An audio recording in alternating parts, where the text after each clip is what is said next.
Hello दोस्तों, स्वागत है आपका हमारे YouTube channel CM sir classes में। मैं हूं चंद्रमोहन शर्मा।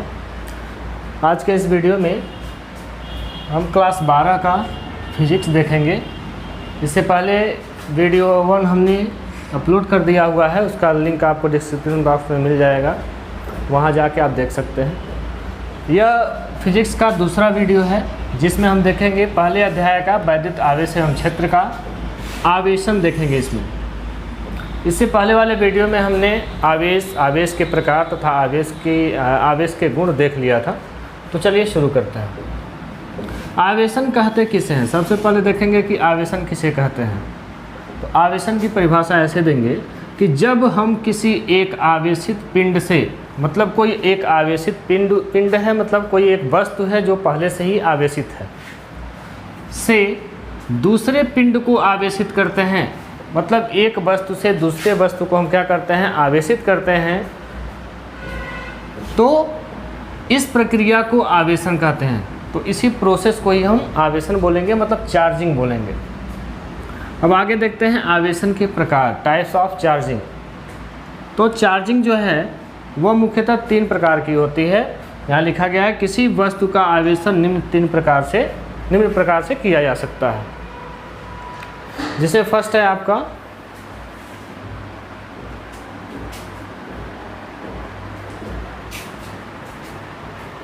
जिसमें पहला हम देखेंगे यहाँ पे घर्षण द्वारा आवेशन। घर्षण का अर्थ होता है रगड़ना, मतलब रगड़ के अगर किसी चीज़ में अगर आवेश पैदा किया जा रहा है तो उसी को हम बोलेंगे घर्षण द्वारा आवेशन, मतलब चार्जिंग बाय फ्रिक्शन। कहा गया है इसमें कि जब दो वस्तुओं को रगड़ा जाता है तो घर्षण उन वस्तुओं में आवेश, तो घर्षण से, यहाँ घर्षण से रहेगा, तो घर्षण से उन वस्तुओं में आवेश उत्पन्न हो जाता है।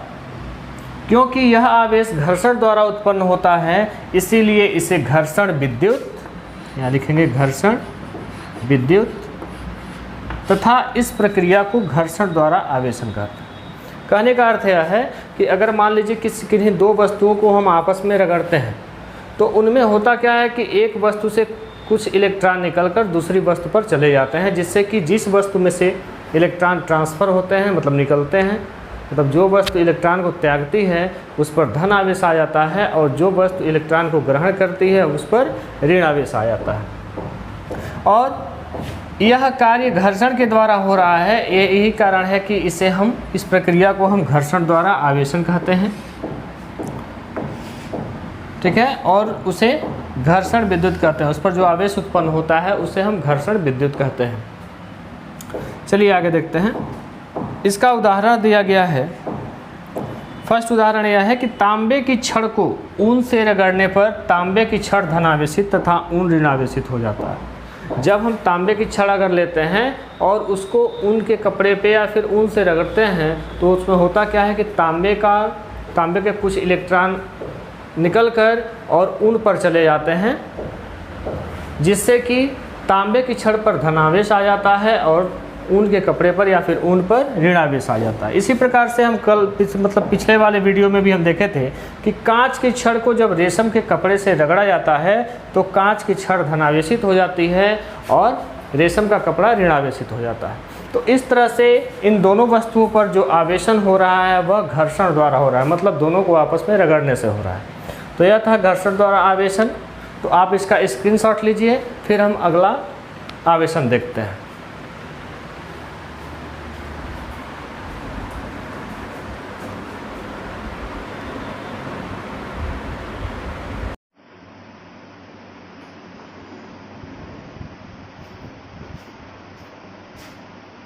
चलिए अगला आवेशन देखते हैं। अगला आवेशन है चालन या स्पर्श द्वारा आवेशन, तो चार्जिंग बाय कंडक्शन और कांटेक्ट। अब यह आवेशन समझने से पहले हम यह समझते हैं कि चालक पदार्थ और सुचालक पदार्थ क्या होता है। एक चालक पदार्थ होता है और एक होता है कुचालक पदार्थ। इन दोनों में अंतर क्या होता है? तो चालक पदार्थ उसे कहते हैं जिसमें विद्युत जो है कि बिना किसी अवरोध के आसानी से बढ़ सके।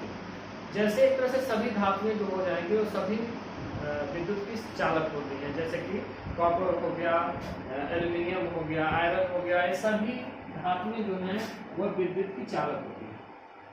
तो चालक पदार्थ में होते हैं जिनमें विद्युत आसानी से आप मतलब कर सकते हैं कि जिनमें विद्युत बहता ही नहीं है, जैसे प्लास्टिक हो गया, आपका कांच हो जाएगा, रबर हो गया, इन सब में विद्युत बिल्कुल नहीं बहता है, उसे चालक कहते हैं। तो यहाँ पे चालक का यहाँ पे मतलब नाम आया है, मतलब इसमें चालक पदार्थ का ही हम प्रयोग करेंगे। जैसे इसमें कहा गया है, इसमें कहा गया कि जब दो वस्तुओं को आपस में स्पर्श कराया जाता है, स्पर्श कराने का मतलब क्या है कि आपस में संपर्क में लाया जाता है, तो वहां पे होता क्या है, तो आवेश का स्थानांतरण एक चालक से दूसरे चालक में हो जाता है। जैसे यहाँ पे एक चित्र है, यहाँ चित्र ए है, कंडीशन ए है, यहाँ पे मान लीजिए इसको ए मान लेते हैं, इसको बी मान लेते हैं और इसको सी मान लेते हैं।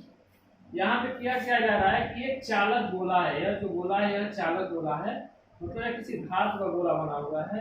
अब यह गोला जो है अभी यह न्यूट्रल है, इसको हम न्यूट्रल लिख सकते हैं। ये क्या है, न्यूट्रल, मतलब यह अनावेशित है, इस पे कोई आवेश नहीं है। अब इसके पास में एक ऋणावेशित छड़, यहाँ पे देखें एक छड़ लाया जा रहा है जो क्या है, ऋणावेशित है। जब इसके संपर्क में लाया जा रहा है तो हो क्या रहा है कि इसका जो ऋणावेश है, यह कुछ ऋणावेश इसमें ट्रांसफर हो जा रहा है धीरे धीरे। यहाँ पे एरो के द्वारा यहाँ पे ट्रांसफर होने को दिखाया गया है कि कुछ इलेक्ट्रॉन इसमें से ट्रांसफर होके इस गोले में चले जाते हैं। फिर जब इस छड़ को हम यहाँ से हटा लेते हैं तो यहाँ पे होता क्या है कि इसके जो निगेटिव थे, इनमें से कुछ निगेटिव यहाँ पर आकर गोले पे आ जाते हैं। इस तरह से इस गोले का आवेशन हो रहा है। तो यहाँ पर यह दोनों एक तरह से धातु ही, इसको धातु बोलेंगे, और यहाँ पे एक आवेशित छड़ है हम यहाँ पे ला रहे हैं, जिससे कि यह धातु जो है, धातु मतलब एक चालक पदार्थ वह आवेशित हो जा रहा है। फिर हम उस छड़ को हटा लेना है, तब उस पर आवेश रह रहा है। तो इसी को हम कहेंगे चालन या स्पर्श द्वारा आवेश। मतलब हमने यहाँ छड़ को स्पर्श कराया और फिर वह गोला मतलब यह चालक पदार्थ आवेशित हुआ, फिर हमने इसको हटा दिया, तो इसके स्पर्श कराने से ही यह आवेशित हुआ। तो इसीलिए हम इसे कहेंगे ये चालन या स्पर्श द्वारा आवेशन। आप इसका स्क्रीनशॉट लीजिए या फिर नोट्स बनाइए, फिर हम अगले चालन को देखते हैं।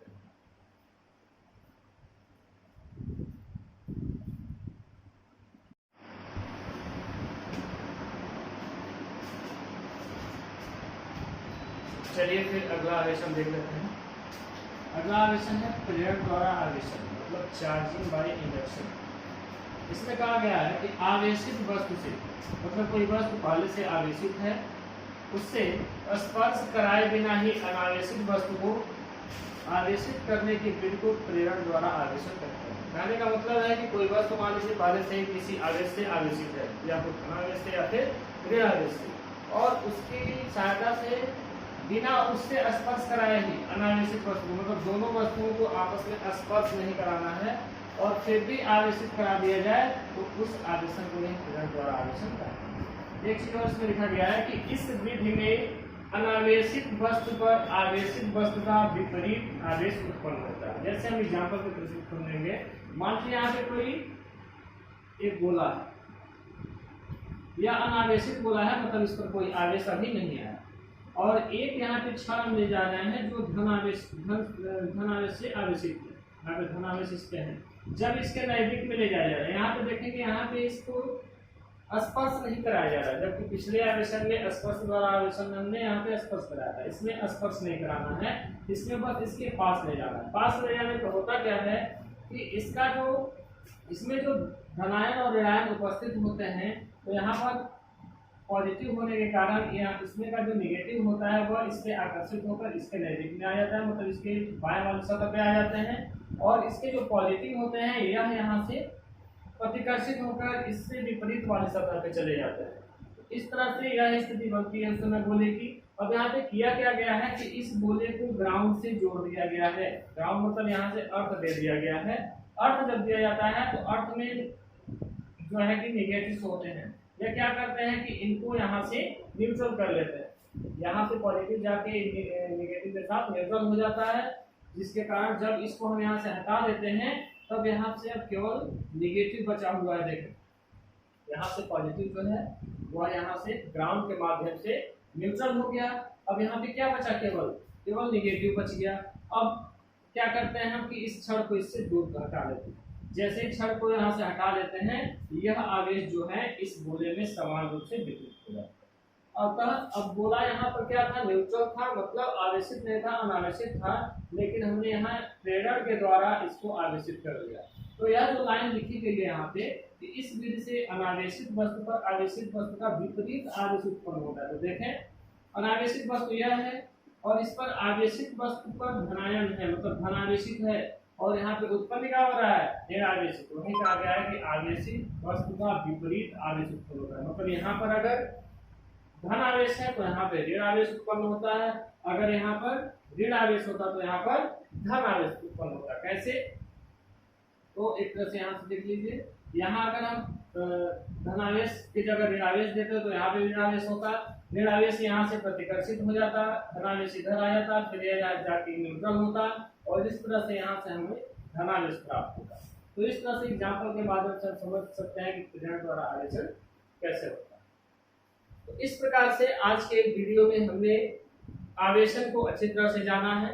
तीनों प्रकार के आवेशन को हमने एग्जाम्पल के साथ सॉल्व किया है, समझा है, और उम्मीद है कि आपको वीडियो पसंद आई होगी। अगर वीडियो पसंद आए तो इसको अधिक से अधिक शेयर करें, और अगर आप चैनल पर नए हैं तो चैनल को सब्सक्राइब करना ना भूलें और साथ में बेल आइकन जरूर दबाएं।